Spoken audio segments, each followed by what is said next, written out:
Hey, how's it going, everyone? Freddie again. This is the third and final part of this Ableton chopping session thingamajig. I don't know what to call it. But yeah, I mean, thanks for tuning in for the first two. This third one will be the final one in this chopping series, like I said. And this mainly focuses around how I currently chop within Ableton. The first video, was more about how I used to chop when I first got into making music on a computer. I basically did it the keyboard and mouse way, kind of just like cutting and pasting a lot. That was due because I didn't have any MIDI controllers at all. And then the second one was uh, kind of more once I got a pad. Like I used to have a MPD 32, and I used to have a trigger finger too. And that's kind of how I used to chop within Ableton, and I still do, kind of do. Um, but I showed it using the Machine Micro and a 25 key keyboard, as well as a computer keyboard in that second video. You can chop that way as well. And then this third video will mainly be focused around this, which is the Ableton Push 2, and it's the hardware that I use for Ableton. Like I said before, I used to use a Machine MK2 before getting this Push 2. And I was mainly using Machine as a controller for Ableton, so I was running the Ableton script along with the Machine hardware, and I was just basically using it as a controller. But then I wasn't really utilizing the Machine software at all, so I kind of made the switch into using the Push 2 because the Push is a dedicated controller for Ableton, and I'm very much in the box as far as how I make music. And it's good to have a dedicated controller like this for the software that you're using. I mean, don't get me wrong, I have mad love for Machine, but since I wasn't really utilizing the software along with the hardware, I felt like I wasn't really taking advantage of what Machine really had to offer, because it's still a very powerful tool. But for me personally, I just wasn't utilizing it how you're supposed to, basically. But yeah, we'll talk about Push 2 here. So with Push 2, prior to getting Push, I pretty much made all my music in Ableton in arrangement mode, which is what you're seeing here. Arrangement mode, if you're unfamiliar with Ableton, it's pretty much just like your standard DAW, where it's like Pro Tools, Logic, Sonar, Cubase, whatever. It's very, you'll have a bunch of tracks, and then you can kind of see all the waveforms, and it's kind of all laid out like that. What Ableton also offers is this session mode, and I'll switch over to it so you can see. And this is what Ableton, a lot of people use as well. I think this is a very powerful tool as far as sketching out ideas in Ableton, just so you're not too worried about editing, like a lot of cutting and pasting. You can kind of go into session mode and sketch out ideas, like quick ideas. And then once you have all these solidified ideas, you can bring them from session mode into arrangement mode, and then just kind of build your song from there. But prior to Push 2, I was never really using session mode at all. And then once I got Push, that's when I started creating most of my music in session mode. And I'll show you how I used it here. Let's get into it. So we're going to use the same exact sample from the past two videos. I'll just quickly play it.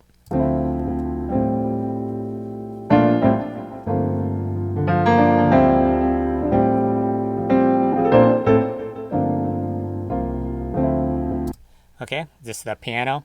So what we can do is we can take this audio clip, basically, or this loop, and we're going to go ahead and drag it into session mode. So what you'll do is you'll just left click it and then hit tab on your keyboard, and as you can see, we can kind of like bring it into session mode. Of course, you could put it anywhere you want to, but we're just going to put it in audio track 1 since it's already in audio track 1. So we'll put it at this top like clip area. So here it is, and you can play it from here as well. So what we're going to go ahead and do on the Ableton Push is just making sure that that clip is selected.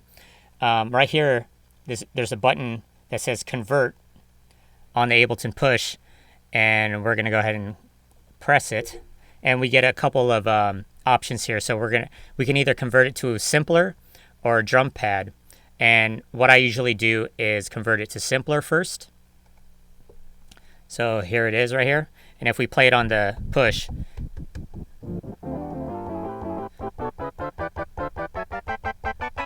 so it's just playing the very beginning of the sample, and then it's kind of playing it, you know, like different pitches as you go up or down. Then from here, I go ahead and go into this top right knob, and I'll select slicing under the mode. And it basically auto chops it for you, just like how it did in the previous video. It's in that auto chop mode, and it just basically finds transients and then makes a chop there or a marker. And it basically fills up the whole grid, so it's like 64 pads of different samples. And as you can see, it's like velocity sensitive. So what we're going to do is just hit accent down here, and that just basically brings up the velocity so it's all the same. But, you know, I mean, from here, it's pretty much auto chop. You can play around with it if you want, and then just kind of come up with an idea if you want it that way. If you're like kind of in a rush to like chop stuff or play out stuff, it's already chopped for you. But here, it might not be chopped the way you want it chopped, you know. The chops might not be exactly where you want it. You can also bring down the sensitivity of these chops. See, as we bring it lower, the sensitivity lower, there's less chops, basically. So you can bring it down to 16 chops right here, and the rest, you know, are blank.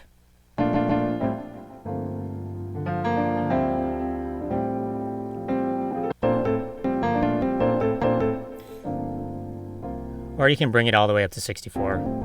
You know, however you want to do it. But here, I'll show you how I basically chop using this mode. So what we're going to do is we're going to bring down the sensitivity to 0. So we just have that one beginning slice. And then we're going to go ahead and turn on pad slicing, which is this knob right here. It's third from the right. So now, every pad that we press from now on will create a chop for us, basically. So it'll start with the very beginning of the sample. Well, that will be chop 1, and every pad that we press along the way will create a chop, or a, you know, like a chop point, basically. So I'll show you. So it starts with 1, the first pad. Okay, so we're just kind of listening to where we want it. So I'm going to just create chops now.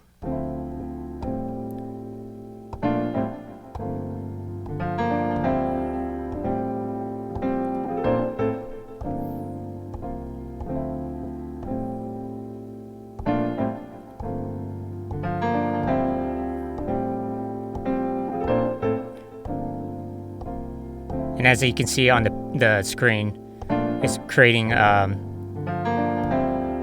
chops, those lines. So those are the chops that we just created right now. And if you wanted to continue your chopping, you can press the last pad that you created a chop, and then continue from there.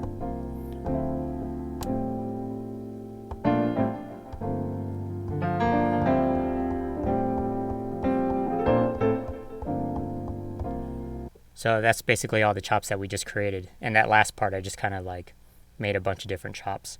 So we're going to go ahead and push pad slicing off. And those are basically all the chops that we just made.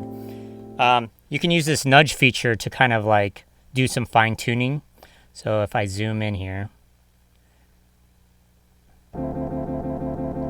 this nudge feature, see, you can kind of create the start points of each chop. Whoops.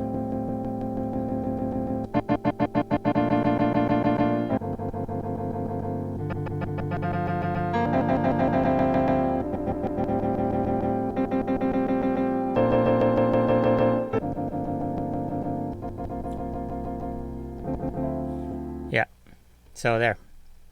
And then if we hit this button at the top where it says simpler, we can go in and adjust a lot of the parameters within the simpler, basically. So if we go to hit global, we can transpose the sample down or up.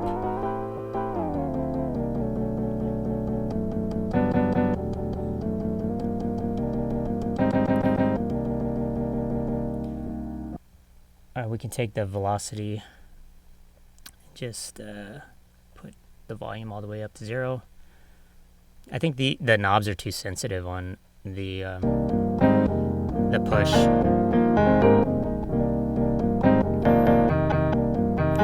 We can go into envelopes and then adjust the fade in of the chops, kind of like an attack, and the fade outs.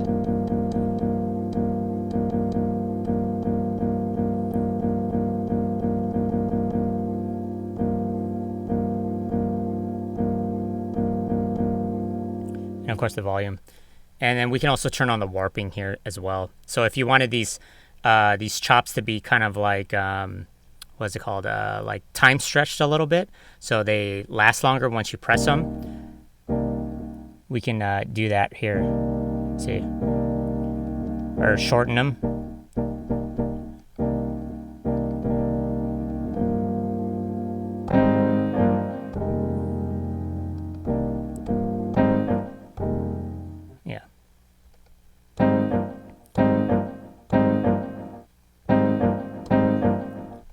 So there's a bunch of different things you can adjust within the simpler. And then once you're done, adjusting what you need to adjust and creating your chops, you can come back here on the screen, on the computer screen, and you can record some stuff if you wanted to. So we'll just record something really simple. So you just basically make sure that the track is armed, and then you just hit the circle and it'll count in and start recording.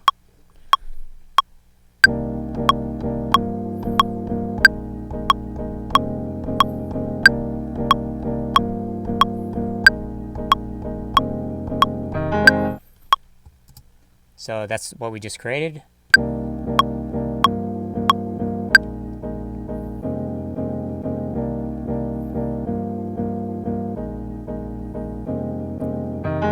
And it'll just loop itself, just depending on where you stop the recording at. You can also just adjust it down here as well if you want it just to be like maybe like a 2-bar loop.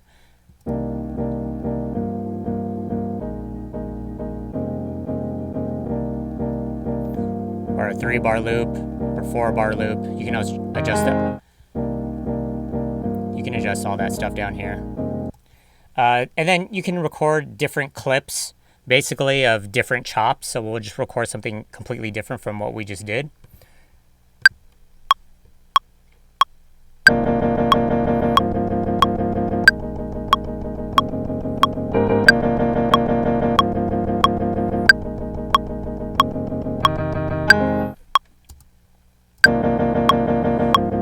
So that's what we just recorded right now.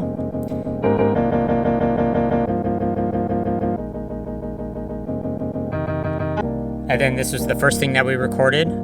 So you can flip back and forth to different ideas, basically. Or if you're kind of remixing or presenting this stuff in a live setting, you can kind of do this stuff on the spot, like remix stuff, and kind of sketch out different ideas on the spot. So yeah, that's just kind of like a simple way of looking at it. And then, you can come in and add anything that you wanted to this. Here's those drums again. Whoops.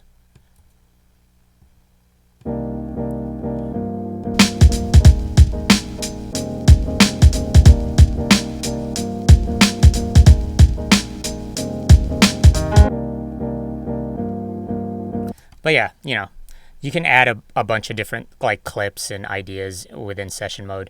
And then once you're done creating something in session mode or ideas, you can come back and drag this stuff into arrangement mode now, as long as this is deselected. And then you can kind of map all the things that you created in session mode in arrangement mode. So this is kind of like your ideas. And then once you're done with the ideas, once you want to sketch out the whole song, you can do so in arrangement mode. So you can just kind of copy all this stuff over into arrangement mode and vice versa. But yeah, that's just kind of like how I utilize chopping now using the Ableton Push 2 and Ableton. This is kind of like my current workflow as far as creating ideas or, just beats in general.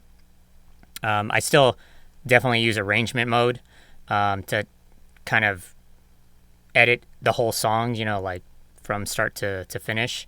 I mainly use session mode just to kind of sketch out the initial ideas of, samples as well as drum programming and stuff like that. But yeah, once again, thanks for tuning into this 3-part series. I know it was kind of long, but be sure to subscribe to the YouTube channel, or even for those who are currently subscribed. I just want to thank you guys. I'm not too sure. I think for the next video, I think I should just make a beat and then just kind of do like a weekly kind of beat thing, just like make like 1 or 2 beats a month, just to kind of show you guys, and then kind of get into the details of like maybe drum programming or like utilizing like analog instruments as well as digital instruments, what I prefer. And then I'll be going on tour like next month for like a month, so I don't think I'll have too much time to upload any new videos, but I think that I'll use that time to kind of just get video clips as well as come up with more ideas for the channel. But yeah, like I said, this is kind of like how I utilize chopping now using Ableton Push 2. The first 2 ideas, the first video was kind of how I used to chop when I first got into making music, or making music on a computer anyway. It was basically kind of just like an editing, cutting and pasting kind of way of creating music. And then the second video was more about me, how I used to chop in Ableton when I had a controller. Like I used to have MPD and a trigger finger and the Machine MK2, and now I have the Machine Micro and some other miscellaneous MIDI instruments. And that's kind of like how I used to chop. And then now this is kind of like my current workflow using Push 2, which was featured in this video. But yeah, hopefully you can take what you can from each of those videos and kind of use it in whatever program that you're using, or, I know probably not the Push 2 part, but the other 2 videos especially, and just kind of hopefully that helps you with your own workflow and making music or coming up with different idea or ways to create music. But yeah, thanks again for tuning in. I don't want to make this video too long. But yeah,